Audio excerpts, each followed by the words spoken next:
Komunitas catering, fun games, dan door prize yang sangat menarik. Nanti di sela-sela acara ini ada bakal beberapa door prize dari sponsor-sponsor dari CAF sama Eiger. Ya, nanti aja. Mungkin seru sekali ya Mas ya acaranya ya. Berarti di sini kita healing terus dapat ilmu. Kemudian baik, sebelumnya hari ini teman-teman bersama saya Rista Widi Bangesti, saya perwakilan dari Sabda Pala Satuan Bakti Husada Pecinta Alam Poltekkes Kemenkes Semarang, dan rekan saya Saif Hendriansah. Kalau teman-teman Mapala biasa manggil saya Ateng dari Mahapawa Unwahas, mahasiswa pecinta alam Universitas Wahid Hasim Semarang. Mana timnya Mas? Coba cek. Seru, itu ada saudara saya satu orang, saudara seangkatan saya tuh, satu-satunya yang datang ini. Wah, kasih ke Mas ya. Oke teman-teman, untuk sebelumnya terima kasih juga kepada pihak sponsor kita dari CAF dan Eiger Adventure Semarang yang telah mensupport acara kita pada pagi hari ini. Kemudian sebelum acara dimulai, kita akan memberikan waktu saya terlebih dahulu ya Mas ya. Untuk para peserta dimohon berdiri.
Teman-teman dipersilakan untuk duduk kembali. Assalamualaikum warahmatullahi wabarakatuh. Suaranya nggak kedengeran ya, kalah sama Sonya ini. Oke, saya ulangi lagi. Assalamualaikum warahmatullahi wabarakatuh. Mantap, bapak-bapaknya semangat. Oke, jadi terima kasih buat bapak-bapak, ibu-ibu, mas, mbak, teman-teman dan semuanya dari lintas komunitas ya. Ini udah macam-macam, bisa dilihat benderanya. Yang belum masang siapa ini? Ada yang belum masang? Ada, depan saya. Ada. Dari komunitas mana Pak? Smart. Smart. Benderanya di bawah boten? Ya, aduh ketinggalan. Adminnya pikun. Gak kepajang ya berarti. Jadi yang lain kita bisa berkumpul di sini dengan keadaan sehat walafiat. Jadi untuk acara hari ini nanti kita akan seneng-seneng bareng di sini. Kita akan game, ada door prize. Nanti jangan lupa teman-teman disimak. Jangan pergi-pergi kemana-mana, stay pokoknya di sini terus ya. Mengikuti keseruan acara di hari ini. Mungkin cukup itu saja yang bisa saya sampaikan. Sekian dari saya. Wassalamualaikum warahmatullahi wabarakatuh. Masih pada inget nggak untuk slogan yang kemarin kita buat? Aduh.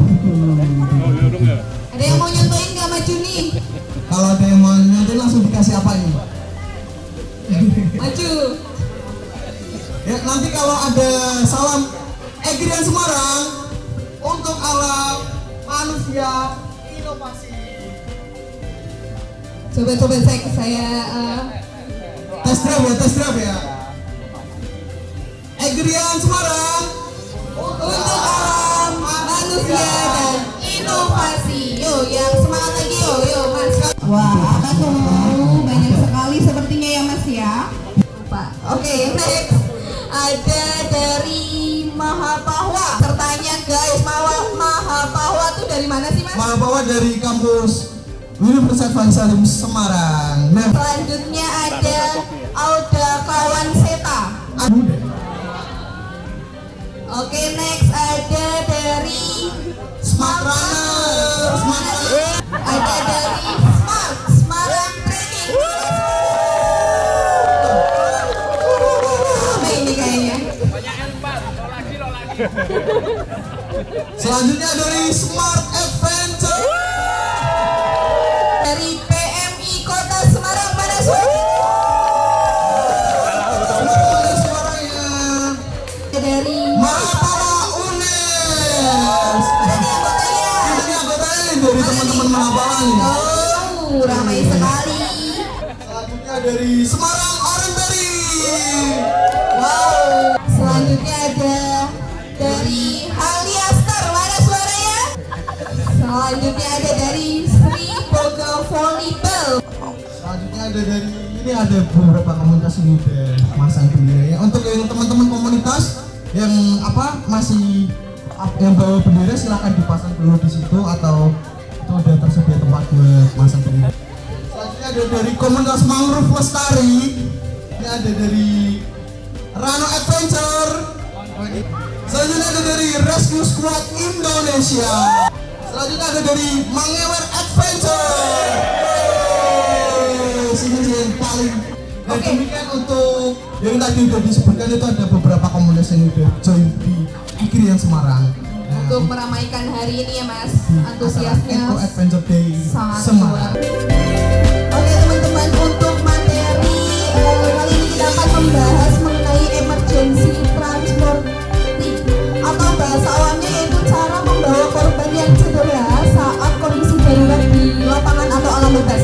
Karena identiknya kita ya Mas, untuk berkegiatan pastinya kan di medan yang sulit ya. Jadi kita perlu tips and trik dari narasumber kita untuk materi tersebut.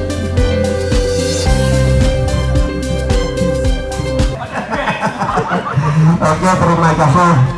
Assalamualaikum warahmatullahi wabarakatuh. Waalaikumsalam warahmatullahi wabarakatuh. Dengan sedikit personil, mungkin ketika ada yang cedera, itu bagaimana kita untuk mentransportasi membawa korban untuk turun. Nah, kita di Pramuka atau di Mapala pernah diajarkan bikin tanggul darurat dan lain sebagainya. Cuman kalau misal harus menggunakan tanggul darurat, bikin tanggul darurat tidak juga. Cukup dengan alat yang seadanya, dengan boating itu sangat praktis, bisa buat apa-apa, bisa buat evakuasi dan lain sebagainya. Nah, caranya bagaimana? Caranya tentunya kita tahu dulu cara membuat simbol water cannon atau kupu-kupu. Dengan kita bisa membuat simbol kupu-kupu, kita akan merangkai sebuah simbol dan nantinya wedding itu bisa kita gunakan untuk transportasi. Dan cara itu juga sering saya gunakan ketika saya evakuasi di sumur. Jadi beberapa kali, mohon maaf saya juga besar, itu ketika saya turun ngambil korban di sumur, ketika korban digunakan harness itu tidak memungkinkan karena capek. Dan pernah saya ngalami sumur itu beracun. Oh, ketika saya berada di bawah itu gembrobos karena panas, racun itu panas. Dan pernah lagi sumur sempit, tidak ada racun, tapi jumbunya penuh dengan kecoa. Saya juga pernah ngalami ketika masuk. Nah, korban ketika kita ambil dipakikan dengan harness itu kelamaan. Caranya bagaimana kita menggunakan webbing. Kita menggunakan webbing yang nantinya akan digunakan untuk pengganti harness. Nah, bagaimana caranya? Oke, kita praktekkan dulu.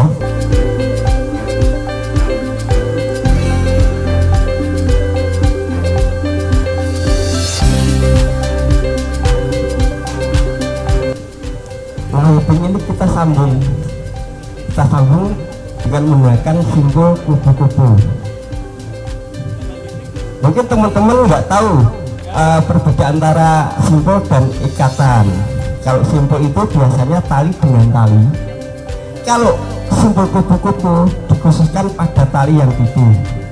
Kalau ikatan, tali dengan benda lain, semisal besi dan lain sebagainya, itu ikatan. Tapi kalau tali dengan tali itu namanya simbol. Oke?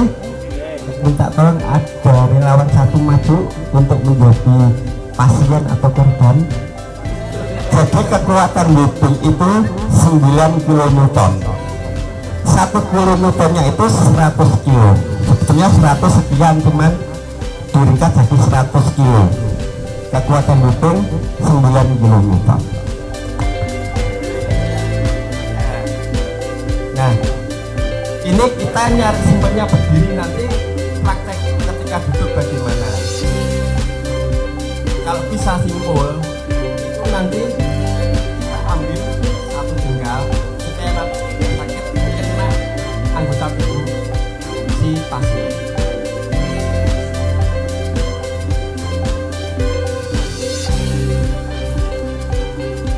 Caranya dilihatkan di badan terus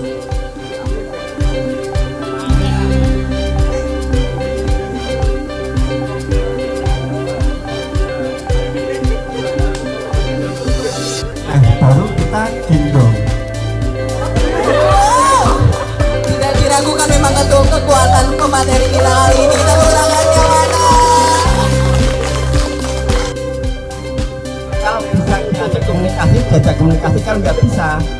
Kita pakai bibir dengan cara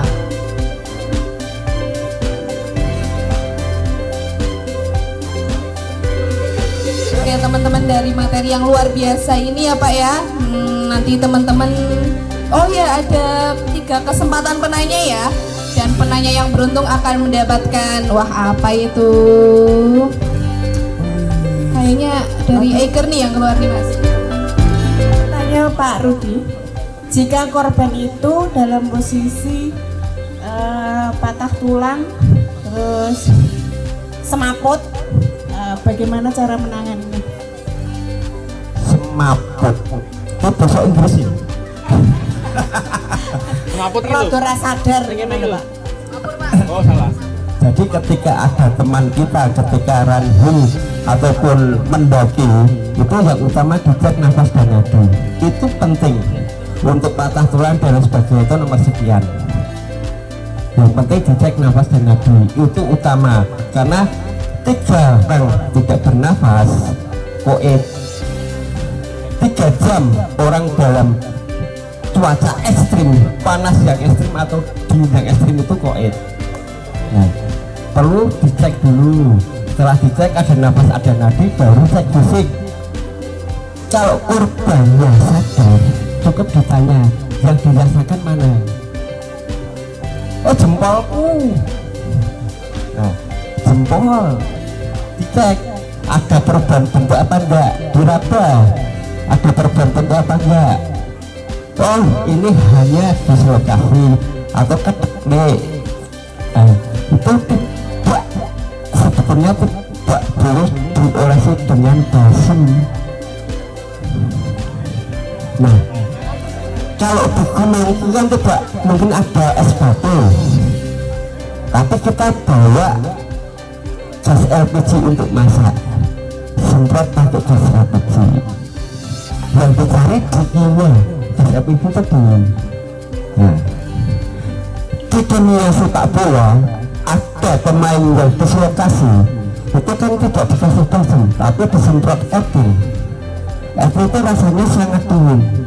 begitu disemprot itu beberapa menit dia bisa main lagi.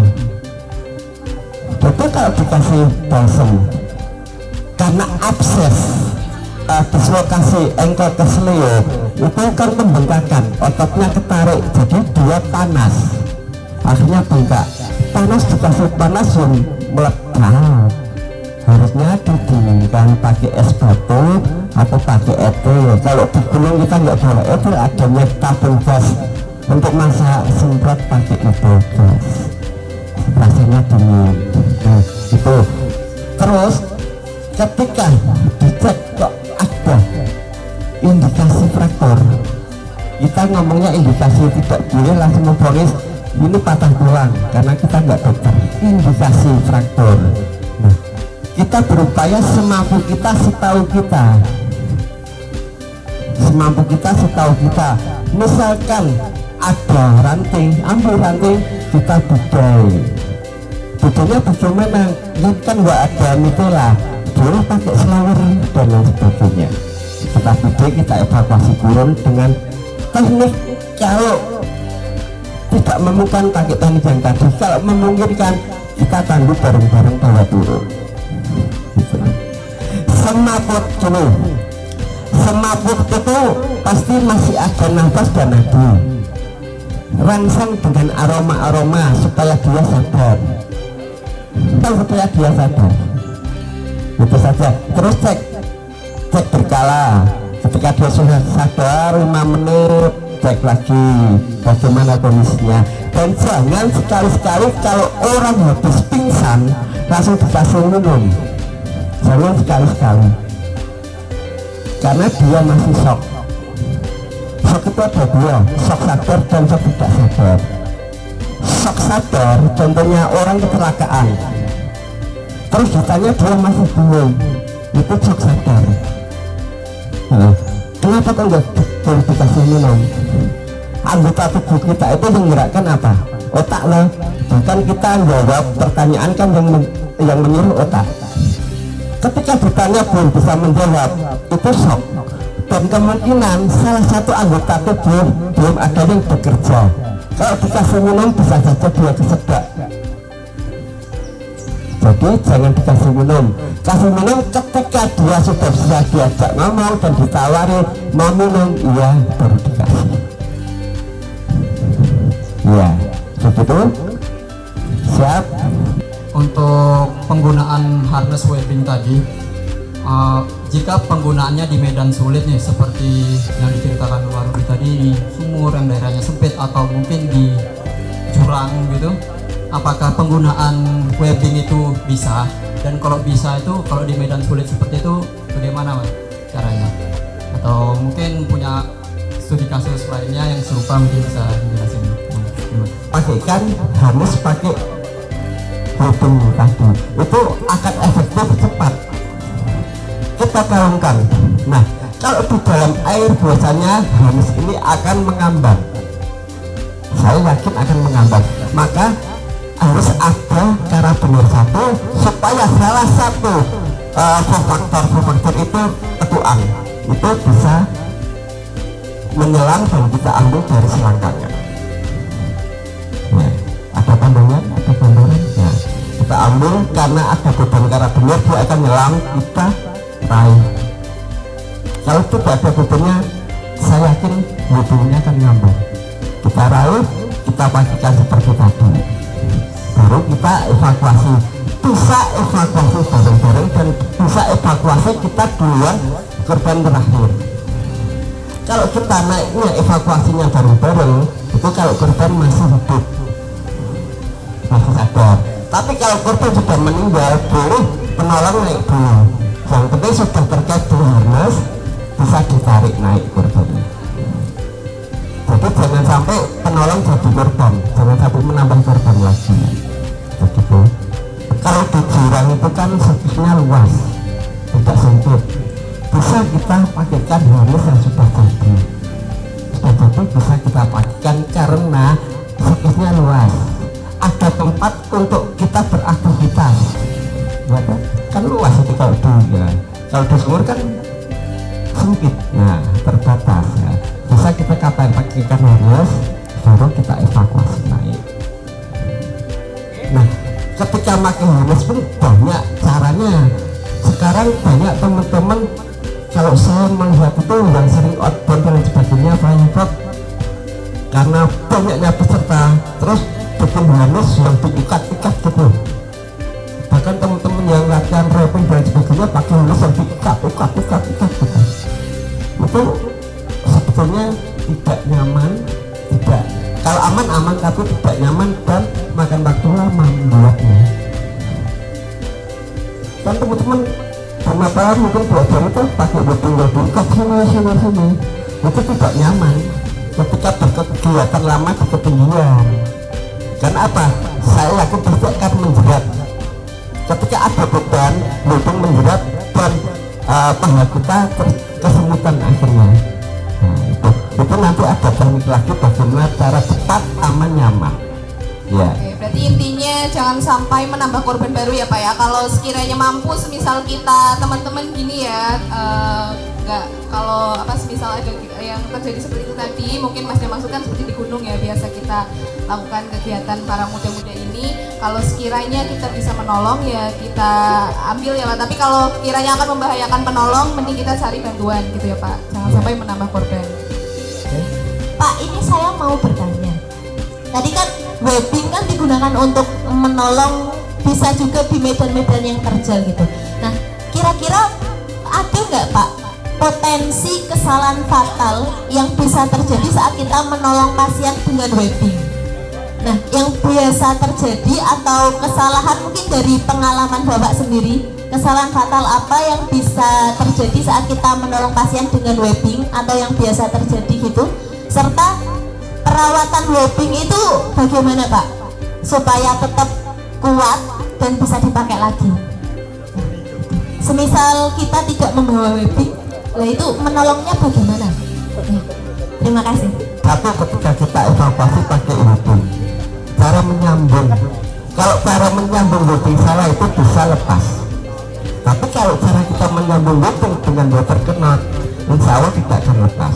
Itu kan ada juga yang nyambung webbing tidak pakai water knot.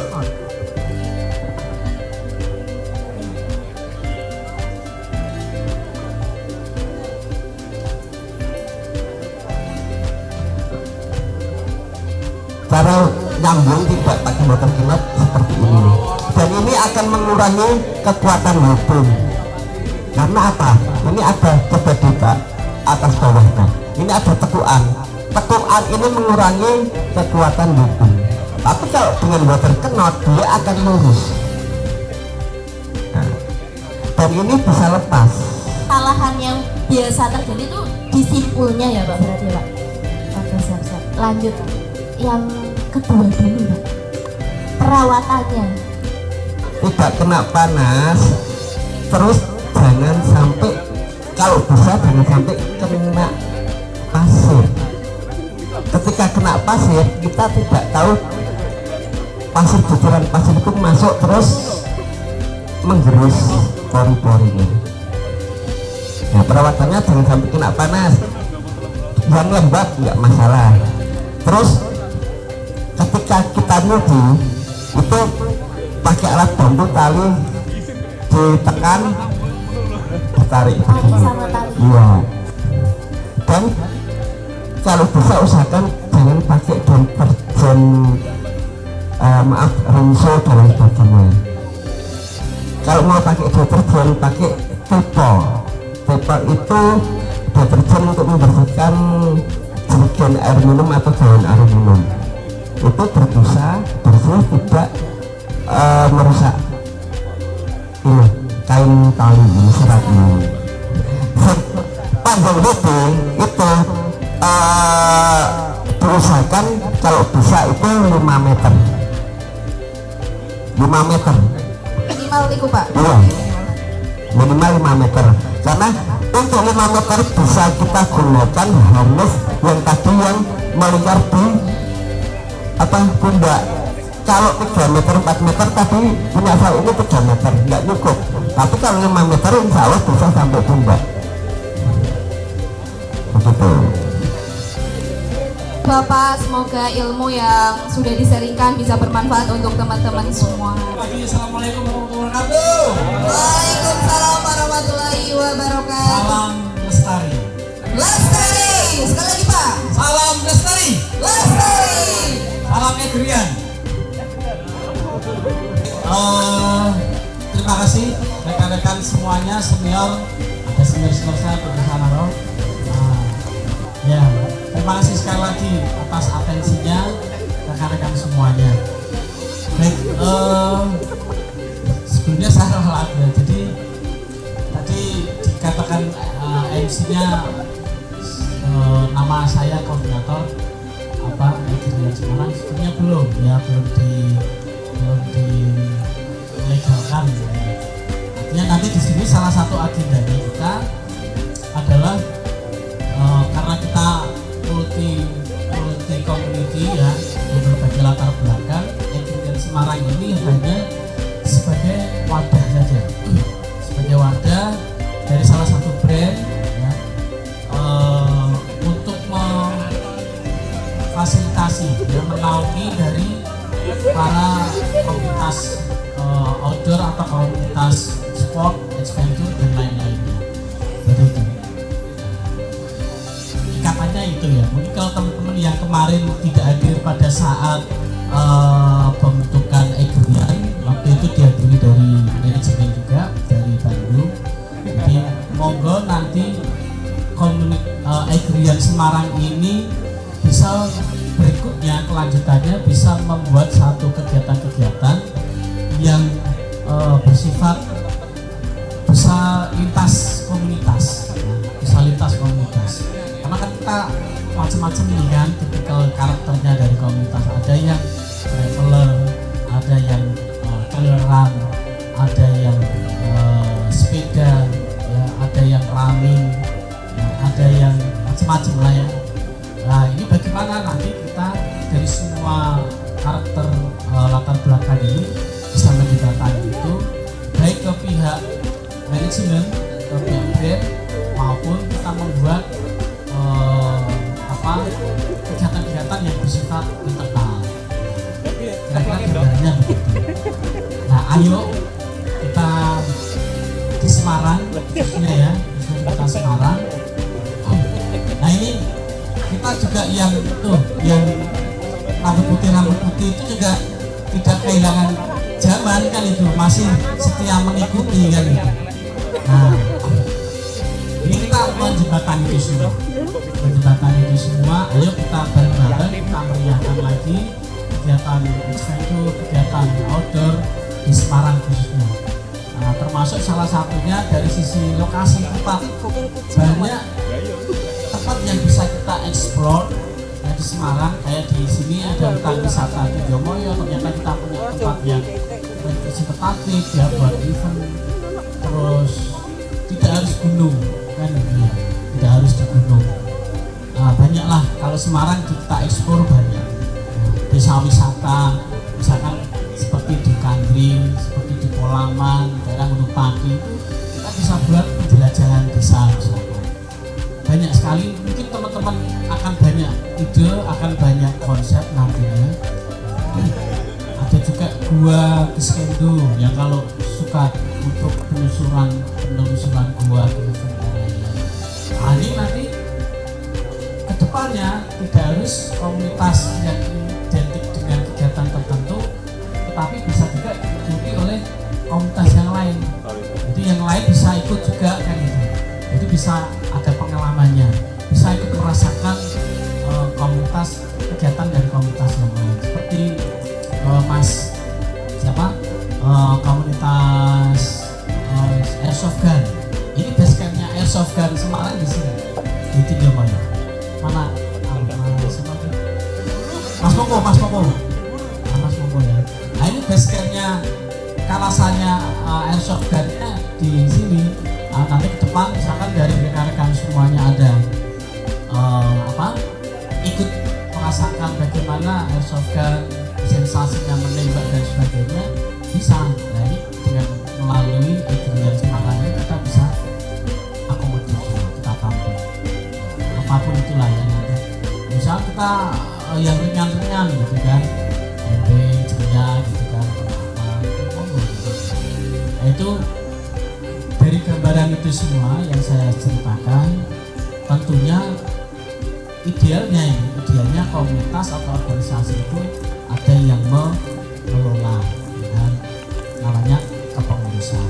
Nah, di kesempatan sekarang ini kita akan salah satu agendanya adalah itu, akan membentuk itu setelah kurang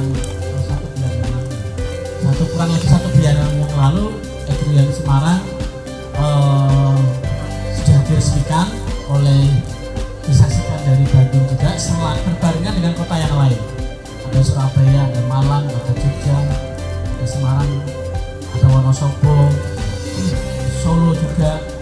Nah, ini kita berlomba-lomba dengan komunitas Egrian dari kota lain-lain. Yang lain sudah macam-macam nih kegiatannya kan. Ada lari malam, lari bareng, lari dari kenyataan, macam-macam kan. Nah, itu. Nah, kita nanti bikin yang unik-unik, gak apa-apa, ya kan? Bikin yang unik-unik, boleh. Dan mudah-mudahan kalau itu jelas konsepnya, waktunya, pelaksanaannya, anggarannya pun termasuk budgetnya realistis, mudah-mudahan brand juga akan support. Ya, gitu ya. Amin. Ya, tepuk tangan semuanya. Kita kira-kira gambarannya seperti itu. Ini sesi nanti kita akan memilih kepengurusan, koordinator juga kepengurusan. Nah, nanti karena ada berapa sih, terdaftar 24 yang hadir ya. Kalau secara daftar untuk Egrian Semarang kita secara data ada 24 komunitas. Ya, saya juga nggak hafal semuanya dari mananya. Nah, tapi nanti yang hadir di sini kita anggap sudah memenuhi ketentuan, memenuhi quorum. Kita akan minta perwakilan dari masing-masing nanti untuk kita bentuk kepengurusan di Egrian Semarang. Kira-kira begitu. Sepakat? Sepakat, ya kan? Nah, itu monggo. Tapi nanti kita bahasnya langsung terbuka atau ada sesi sendiri? Yang perwakilannya, oke, jadi ada perwakilannya, kemudian nanti kita akan bahas sesi sendiri, begitu ya. Atau mau saya pengen lihat dulu sih, kalau dari tampilannya, dari outfitnya, dari kalau orang Jawa bilang itu brejengnya ya, tampilannya itu brejeng. Jadi ini sudah teman-teman yang punya jam terbang, jam terbang, jauh punya pengalaman, jam terbang ini jamnya terbang. Saya yakin ke depan Egrian Semarang akan lebih kegiatannya akan lebih variatif. Nah, kalau yang dari kelompok sana, dari mana Om? Ini kelompok nggak jelas nih karena macam-macam. Paling semangat ini loh ya Pak. Dia sampai bawa kompor, bawa kopi. Berapa malam Pak di sini Pak, Bu? Ya, itu senior saya tuh Pak Tri Sugiarto. Nah, terus sama yang lain-lainnya ya. Dari apa namanya Mas komunitasnya? Hah? Mangewer Adventure. Saya kira Mangewer itu tuh ada kaitannya dengan mangrove. Ya betul ya. Mangewer 5.000-an. Oh, tumbuhan. Saya kira itu saja. Terima kasih sekali lagi rekan-rekan semuanya. Nanti tidak perlu kita ini ya, setelah ini nanti monggo satu-satu dan kewajiban bisa mengelompok atau memisahkan diri, nanti tempatnya kita cari, terus kita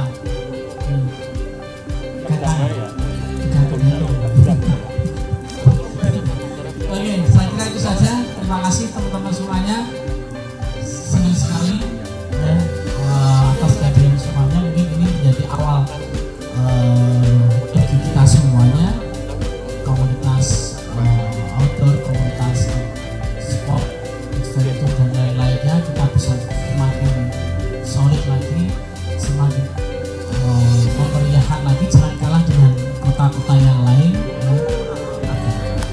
kira itu saja. Terima kasih tepuk tangan buat semuanya. Salam, waalaikumsalam warahmatullahi wabarakatuh. Waalaikumsalam warahmatullahi wabarakatuh.